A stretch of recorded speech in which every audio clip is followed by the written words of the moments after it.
ಇದ್ದೇವೆ ಅಂತ ಹೇಳ್ಬೇಕು. ಪೂಜ್ಯರೇ ನಾವೆಲ್ಲರೂ ನಿಮ್ ಜೊತೆ, ಪೂಜ್ಯರೇ ನಾವೆಲ್ಲರೂ ನಿಮ್ಮ ಜೊತೆ.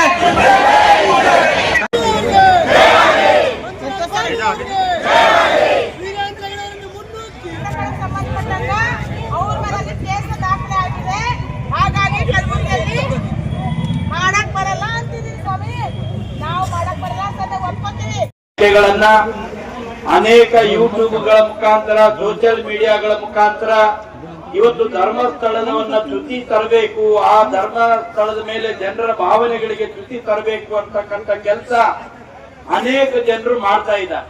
ಇದ್ರ ಹಿಂದೆ ಯಾವ ಷಡ್ಯಂತ್ರ ಇದೆ ಅಂತಕ್ಕಂಥದ್ದನ್ನ ಮೊದಲು ಪತ್ತೆ ಹಾಕಬೇಕಾದಂತ ಕೆಲಸ ಸರ್ಕಾರ ಮಾಡಬೇಕಾಗಿತ್ತು. ಆದ್ರೆ ಕಾಂಗ್ರೆಸ್ ಸರ್ಕಾರಕ್ಕೆ ಕುಂಟು ನೆವ ಬೇಕಾಗಿತ್ತು. ಇವತ್ತು ಒಂದು ಷಡ್ಯಂತ್ರದ ಫಲವಾಗಿ ಆ ಅನಾಮಿಕ ವ್ಯಕ್ತಿಯನ್ನ ಸರ್ಕಾರವೇ ಕೋರ್ಟಿಗೆ ಕಳಿಸಿ SIT ರಚನೆ ಮಾಡೋ ರೀತಿಯಲ್ಲಿ ಮಾಡಿ ಇವತ್ತು ಹಿಂದೂ ಧರ್ಮಕ್ಕೆ ಚ್ಯುತಿ ತರ್ತಕ್ಕಂತ ಕೆಲಸ ಇಲ್ಲಿರ್ತಕ್ಕಂಥ ಕಾಂಗ್ರೆಸ್ ಸರ್ಕಾರ ಮಾಡ್ತಾ ಇದೆ ಅಂತಕ್ಕಂಥ ಮಾತನ್ನ ನಾನು ಈ ಸಂದರ್ಭದಲ್ಲಿ ಹೇಳ್ತೇನೆ. ಎಲ್ಲೆಲ್ಲಿ ಇಡೀ ಭಾರತ ದೇಶದಲ್ಲಿ ಕಾಂಗ್ರೆಸ್ ಪಕ್ಷ ಆಡಳಿತದಲ್ಲಿ ಇದೆಯೋ ಅಲ್ಲೆಲ್ಲಾ ಕಡೆಗೂ ಕೂಡ ಹಿಂದೂ ಧರ್ಮಕ್ಕೆ ಚ್ಯುತಿ ತರ್ತಕ್ಕಂಥ ಕೆಲಸ ಮಾಡ್ತಾ ಇದ್ದಾರೆ. ಅವನ್ ಯಾವನ್ರಿ ಅನಾಮಿಕ ವ್ಯಕ್ತಿ, ಅವನು ಯಾವ ಬುರುಡೆಯನ್ನು ಇಟ್ಕೊಂಡು ಬಂದ, ಅದು ಎಲ್ಲಿಂದ ತಗೊಂಡು ಬಂದಿದ್ದಾನೆ ಅಂತ ಹೇಳಿ ಲಾಕಪ್ ನಲ್ಲಿ ಹಾಕಿ 4 ವರ್ಷ ಅವನ ಕಡೆಯಿಂದ ಬಾಯಿ ಬಿಡಿಸಬೇಕಾಗಿತ್ತು ಪೊಲೀಸರು. ಅದನ್ನ ಮಾಡಲಿಲ್ಲ. ಅವನಿಗೆ ಮಂಪರು ಪರೀಕ್ಷೆ ಒಳಪಡಿಸಬೇಕಾಗಿತ್ತು, ಅದನ್ನು ಕೂಡ ಅವನಿಗೆ ಮಾಡಲಿಲ್ಲ. ಇವತ್ತು ಅವನು 13-14 ಕಡೆ ಜಗ ಹೇಳಿದಾನಂತ ಹೇಳಿ ಗುಂಡಿ ತೋಡೋ ಕೆಲಸ ಮಾಡ್ತಾ ಇದ್ದೀರಿ. ಸಿದ್ದರಾಮಯ್ಯನವರೇ, ಅವ್ನು ನಾಳೆ 16ನೇ ಸ್ಥಳ ನಿಮ್ಮ ವಿಧಾನಸೌಧ ತೋರಿಸ್ತಾನೆ, ಅಲ್ಲಿ ನೀವು ಗುಂಡಿ ಆಗಿದ್ದೀರಾ ಅಂತ ಹೇಳಿ ನಾನು ಕೇಳ್ತೇನೆ. ನೀವು ಕೂತಿರೋ ವಿಧಾನಸೌಧದ ಕೆಳಗಡೆ ಕೂಡ ಹೆಣಗಳು ಊತಿದ್ದೇವೆ ಅಂತಕ್ಕಂಥ ಮಾತನ್ನ ಆ ಅನಾಮಿಕ ಬಂದು ಹೇಳಿದ್ರೆ ನೀವು ಅಲ್ಲಿ ಗುಂಡಿ ತೆಗಿಸ್ತಕ್ಕಂಥ ಕೆಲಸ ಮಾಡ್ತೀರಾ?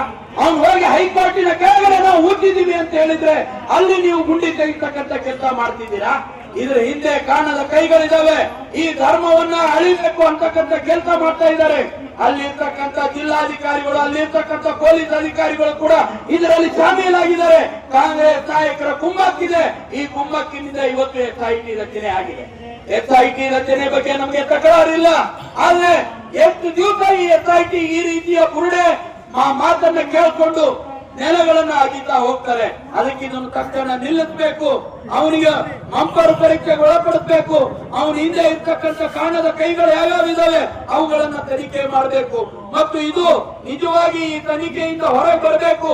ಸೌಜನ್ಯ ಪ್ರಕರಣ ಇರಬಹುದು, ಮತ್ತು ಅಲ್ಲೇನು SIT ರಚನೆ ಆಗಿದೆ, ಇದರಿಂದ ನಮಗೆ ನ್ಯಾಯ ತಿಳ್ಕೋದಿಲ್ಲ, ಇದನ್ನು CBI ಒಪ್ಪಿಸಬೇಕು ಅಂತಕ್ಕಂಥ ಮಾತನ್ನು ಕೂಡ ನಾವು ಈ ಸಂದರ್ಭದಲ್ಲಿ ಹೇಳ್ತೇವೆ.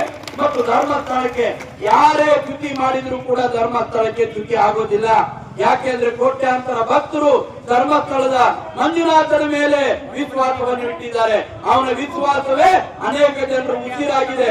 ಹಾಗಾಗಿ ಆ ಉಸಿರು ಇರೋವರೆಗೂ ಈ ಕೋಟ್ಯಾಂತರ ಜನ ಹಿಂದೂಗಳು ಆ ಧರ್ಮಸ್ಥಳಕ್ಕೆ ಚ್ಯುತಿ ಮಾಡೋದಕ್ಕೆ ಬರೋದಿಲ್ಲ, ಕಳಂಕ ತರೋದಕ್ಕೆ ಬಿಡೋದಿಲ್ಲ ಅನ್ನುವಂತ ಮಾತನ್ನು ಈ ಸಂದರ್ಭದಲ್ಲಿ ಹೇಳಿ ಸರ್ಕಾರಕ್ಕೆ ಆಗ್ರಹ ಮಾಡ್ತೇವೆ.